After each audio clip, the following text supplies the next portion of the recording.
So I'm going to take you through a lower body warm up. So some things with a warm up are going to be fairly consistent for everyone, where other things are going to be a little more personalized. But the first thing you want to do is start moving. Mainly the muscles and joints you're going to be using in the workout. So first you want to start with just getting some blood flow, some movements, and maybe that's just doing some standing hip openers, walking, jogging on the treadmill for 5-10 minutes, getting some movements that are not only getting blood flow, but getting big range of motion. So you keep moving around. One, it's going to get blood flow to the muscles that you're working. Two, it's going to start lubricating those joints so they're good to go. And three, it's going to help you listen to your body. What's tight, what's moving well, what needs to be activated a little better. And what I mean by that is, are the muscles firing properly? Are you feeling the muscles working? Now, for a lot of people, glutes are number one. A lot of people have a hard time firing their glutes and getting them to wake up and start working. So I'll show you some things for that. But first, like I said, get that body moving, start doing some just dynamic movements.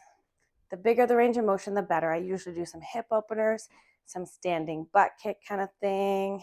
We can do some lateral side to side shifts. Again, with this, you just want to sit the butt back, only go as far as you feel comfortable. Now with this one, some people are going to have a bigger range of motion than others. And if you feel a lot of tightness in the inner thighs or the hamstrings, start to turn that foot a little bit. Again, you're going to feel these things happening as you're moving. Maybe the quads are really tight, maybe the hip flexors are really tight, maybe the hamstrings, whatever it is for you. So once you are moving around, you start to feel things, that will tell you what you need to do next. So let's grab a little foam roller here, or if it's maybe your hip flexor or a smaller muscle group, something like a lacrosse ball or a small ball like this. You want it to be hard though. So quads, hip flexor, we're going to find that spot on the foam roller. So you always want to go in the same direction that the muscle goes. So my quad goes this way, which means I'm going to roll this way. Now, I like to start with the top. So I'm putting as much weight as I feel comfortable on this. And then I'm using this leg as my control foot. And I also have my upper body. So I'm quite stable here and I feel okay. Now I'm right on the muscle and I can kind of feel a little tenderness. That's where I feel tightness. That's where I'm going to stay. So we can just do a little small movement to roll it out a little bit and just kind of notice how I'm rolling kind of side to side to hit different angles of that muscle. This is where it's connecting into the hip. So this is a good place to start. Find that spot where you feel, okay, that's the tightest, you feel that. And we're just going to bend the leg. So my back leg here, I'm bending and straightening. So by bending my knee, I'm actually stretching the muscle while I'm putting that pressure on. So it's allowing me to get a little bit of stretch action here. So you just kind of move that around, or maybe you feel more of that tightness in your knees. This will look more to where it connects at the knee. Again, that quad connects in there, literally right where that muscle connects into your knee. You don't want to go right on bones here, but just in that top area. Now, maybe it's in the middle, maybe it's the inside, maybe it's the outside, but that is dependent on you. So again, you have your control leg, your hands are stable, and you're just gonna put a little bit of pressure. Again, try the outside of the quad, try the middle, try the inside, and see where you feel the most tenderness and tightness. And then what we're gonna do, so for me, I'm feeling a little more on the outside. So I'm gonna keep that pressure on the quad right where it inserts to the knee, and I'm just gonna straighten and bend. So again, when I'm bending, I'm going to feel a little more tenderness, but it's going to help to increase that mobility. So that's more for the quad. Now, The inner thigh, groin area can get pretty tight as well. So again, the muscle is going to be going this way. So this is the way I want to roll. So I'm going to open up, bending this leg. And again, I'm going to use my body to kind of roll with this one. If it's more around the knee, you feel that tightness, then we can kind of go here. And again, bending and straightening to feel that. I don't feel too much there. However, when I take it further in to the groin area, that's where I'm feeling a lot more tightness. Now this one's going to feel a little more tender potentially. And just finding that spot. Again, bend and straighten. And you'll just kind of feel that tightness.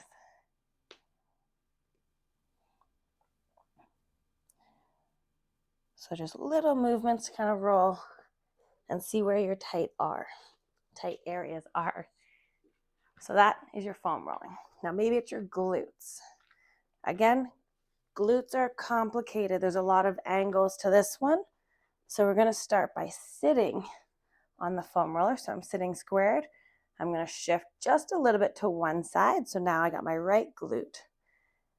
And again, you're just going to move around a little bit. And where you feel more tenderness, that means you need to spend a little more time there. You don't need big movements here.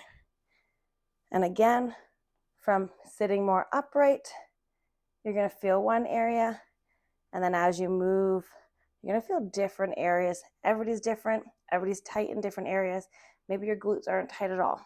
Whatever you need is what you're going to do in your warm-up. But this is going to tell you where you need to roll, where you need to stretch, and then we can even open up that hip a little bit. Again, you're going to feel different areas. There's lots of different angles because the glutes are very complicated. But again, finding those spots. Once you've done your foam rolling, you feel a little better. Then we kind of move on to some activation. So now, again, asking yourself, where were you tight? Get some movements. I always like doing a little squat push out. What that means is I'm stabilizing, grounding my feet, tension on the outside, almost like I'm pushing the floor apart, nice and tall, shoulders back. I'm going to squeeze my elbows into my sides to create some tension in that shoulder girdle. Core is engaged, tension, slow, slow, slow. Keep that tension. Again, whatever range of motion works for you, but I'm keeping that tension to the side. My feet are grounded, strong and stable, full body tension here. And then slowly coming back up, squeezing those glutes through that entire motion. Now, if you're not feeling your core activate, you're not feeling your glutes activate, that is where we want to do some exercises or drills to get them firing. First one I do for almost every exercise, every day, whatever I'm training. These are two I always start my workouts with. So first we have our bird dogs. So again, full body tension. We have tabletop position, hands under shoulders, knees under hip. We're going to tuck those toes under so I have tension. Again, set those shoulders, so almost like I'm rotating the floor. The second I engage that tension here, now my shoulders are more stable. Core is engaged, so think about expanding your belly. You want to push out to get that strong tension in the core. And then I have tension through my glutes and my quads, tucking the toes. And then I'm going to pull my arm in, so I'm activating my back muscle. I'm going to slide my other foot out. So I'm just sliding my toe on the floor, squeezing the glute. Core stays level. So think about your torso not moving. So I'm strong, stable here. If we were to isolate that core, it's staying exactly where it is. Pull and slide, slightly lift and extend, back to center. You'll notice my core, torso, did not move. Squeeze, slide, extend and lift. Again, pull, big squeeze in those shoulder blades, sliding that foot back, squeezing the glutes, and then slightly lift and extend that arm overhead. Keeping that core engaged, that tension through your full body. Shoulders, core, glutes, everything. That's going to wake up all that core and that full body tension. So you should feel like you're working on this one. This should be challenging. You should be like, okay, I'm getting a little bit of a workout in. That's how that should feel. Now we have our dead bugs. So starting same tabletop position, I'm going to push my back into the floor, and right away you're going to feel that tension in your core. My toes are pointed up, so I have tension here, tension through the quads. So if someone was to push my legs in, they're not moving. I'm stable on the outside, stable here. Pushing that back into the floor. Arms extended, shoulders set. And again, you have that tension. So if someone was to try and push my arm in, I'm not moving. So tension, tension, tension. Holding. Now we can do one at a time, or we can do opposite. I'm just extending arm and leg overhead and extending out. Back to center. Again, this is not moving. Core is not moving. Strong and stable through that whole body. Again, this should feel like work. Maybe your body starts to warm up. Keep that core engaged. Slow control. Full body tension. And maybe you need to use that breath a little bit.